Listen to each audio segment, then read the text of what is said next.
Hey buddies, welcome to AmassGames. My name is Simon. This is the AmassGames podcast. I'll be telling you all sorts of stuff in this particular episode.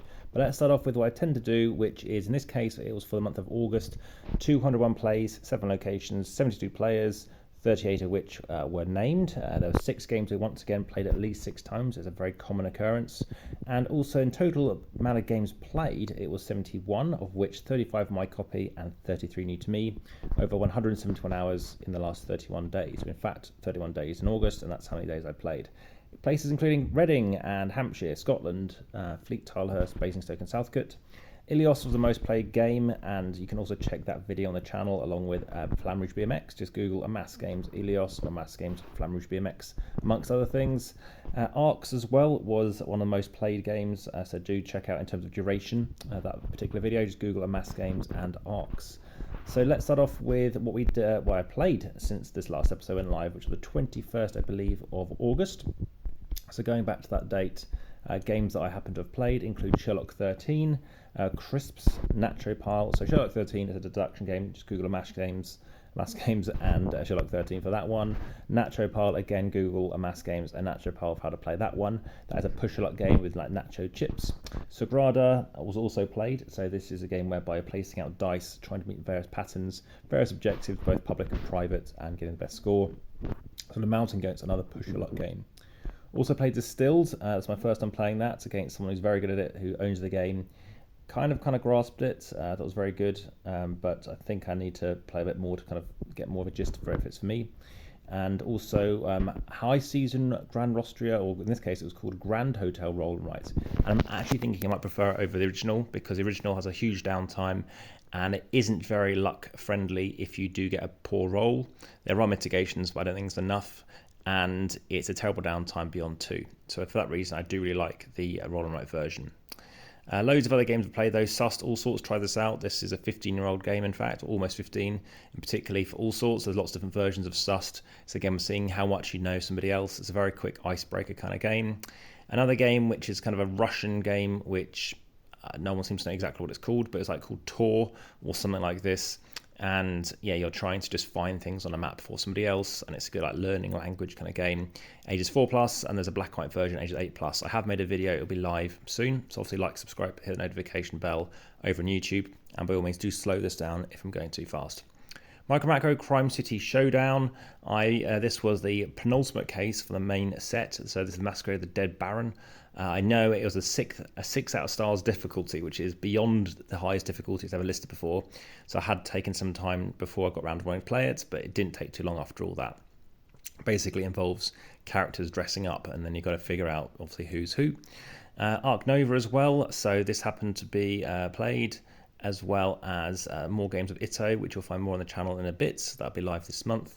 Festivibes, I got quite into this. This is a game whereby it's a Japanese game, you're trying to sort of sell things. It's not a terrible game, it's not a great game, bit wonky, but yeah, you're trying to get into various different or 1 of 5 markets and trying to sell, but or buy a ticket potentially, but once it's locked in, then you can't switch things around. Various cards have got different abilities, and I wasn't paying too much attention to the abilities.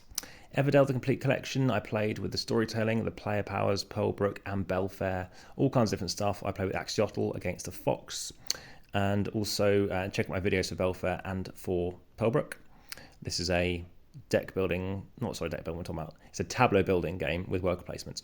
Herbify, that's live as well. This is the first video I think I've ever had over 1,000 thumbs for. There's a weird thing going on whereby the views haven't caught up with the thumbs, which is a known thing, but yeah, that still hasn't caught up yet, so you can check that out. Fantasy Form as well, I've just made a video that's going to be live in a few hours time, and this is a solo only game by Buttonshy about trying to improve your, I want to say it's an apprentice into basically becoming a different form to then take on a boss, and you need various potions and shards and stuff to do so. Sprawlopolis, this is a game which is another kind of, well, it's a solo to 4-player Buttonshy game, but you can play it. I played it as a 2 on this occasion on the 24th of August. Played it solo since, and played some playthrough videos are live as well. Again, just Google AmassGames Sprawlopolis, and this is a tableau building games using only 18 cards. So other new games, I played Open Season, didn't quite understand this one, involving placing out different cards in different locations. Horrified, I filmed that, so that's going to be live potentially this month as well, which is a kind of pick up and deliver, try and meet objectives as a co-op game. Lacuna as well I played, and this is a 2-player only game. Now Lacuna, I did look up the meaning for this, and it's something to do with space or something. It's a different thing to what I thought it would be, and I don't mean like outer space. Other new games, so Coal Baron, got quite into that, but I was kind of, it waned on me after a few plays. I didn't think it kind of outstays its welcome, so yeah, you can play it a few times, and that's enough. Newton, didn't quite get a gist on that one, but it was interesting enough. Pickleball Blast, so this is a crazy whack-a-mole meets a ping pong game that's already on the channel now, as well as On a Scale of 1 to T-Rex, which was rather impressive, which is just a act out charades kind of, between 1 and 10, how much would you emphasize something? Ticket to Ride First Journey Europe, so that is going to be live as well. It's the simplest version of Ticket to Ride. Monopoly Gamer, which is a game whereby you're racing around a track, Mario Kart, around the Monopoly board. Unfortunately, it isn't great. It can take a long time, which I did not expect. I thought it would be much more improved over Monopoly, but it's not. Harmonies, so I did play that as well. That's gone live as well. One of my most watched videos this month. What else? Faction 42 has been opened. Reichelt, I finally got around to play at Hexicon. So this is an Uwe Rosenberg game whereby you're trying to move up around a track, get as far as you can, needing various resources, various vegetables, such as, well, I guess a tomato is a fruit, but yeah, your lettuces, collie, and a few other things. And yeah, you're trying to go around this track, but you need to go on the board, kind of Feast Froden style, to get various more fruit or more greenhouses to grow more fruit, to harvest them, to allow you to move further. Clever idea, not great, but still very good. Rock and Roll, finally played as a 4 by Origame. So this is a roll and write game where you're trying to cook up various dishes and do the best. Rainforest, I played as a 4 for the first time as well, finally. So that was good. I haven't filmed that yet, remarkably, but I'll get around to doing that. Path to Civilization, finally tried this in person. Happened to win at it. I was taught it, and yes, I wouldn't say it's quite 20 minutes per player, but it's not far off, I guess, where you are making this path of, get resources, spend resources, get up more tracks. Clever idea. And as well as Sandcastles by Yay Games, which is a game where you're trying to make various shapes and complete castles and do it before the game runs out. What else? Strange Forgeries played. Abajaras, so that was an induction game where it's the opposite of deduction, whereby you're trying to figure out what is not there. It's below very good. It's in terms of what it does, but better than other induction games potentially. But for the price point, I'm not entirely sure.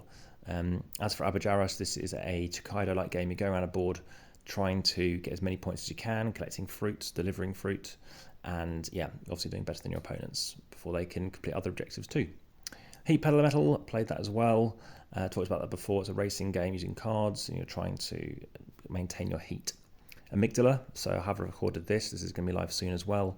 Again, it'll be definitely live this month, and this is an abstract strategy game by the same guys who did Coal Baron, whereby you are looking to get the majority in various of 7 areas, but when you place down a token to get the majority on a future turn, you need to make sure you can unlock a claim tile, because if you haven't got a claim in there, you will not score any points whatsoever, so it's pointless.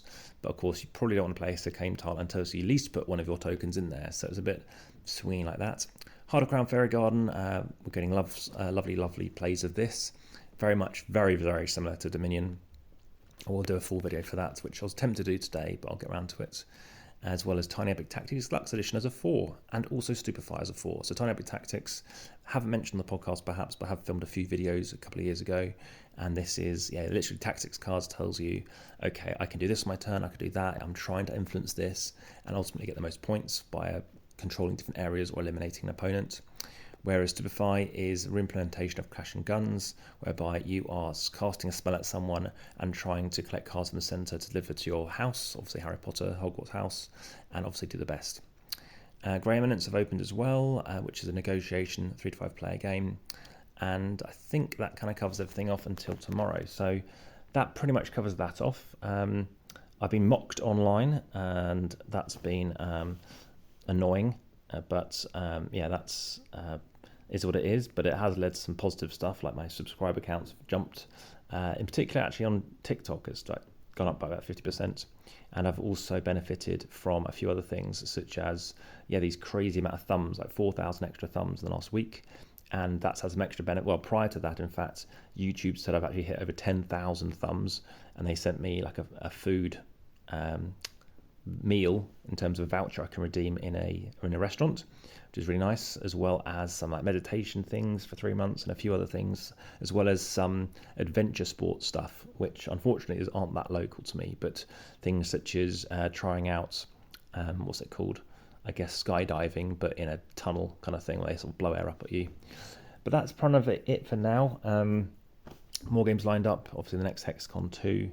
And yeah, if there's any other questions, by all means you can reach out to me via YouTube, and look forward to speaking again soon. I think I'll actually keep it quite a short episode because it has been a while since the last one. But yeah, thanks for listening, and speak to you next one. Enjoy the games. Back to the table.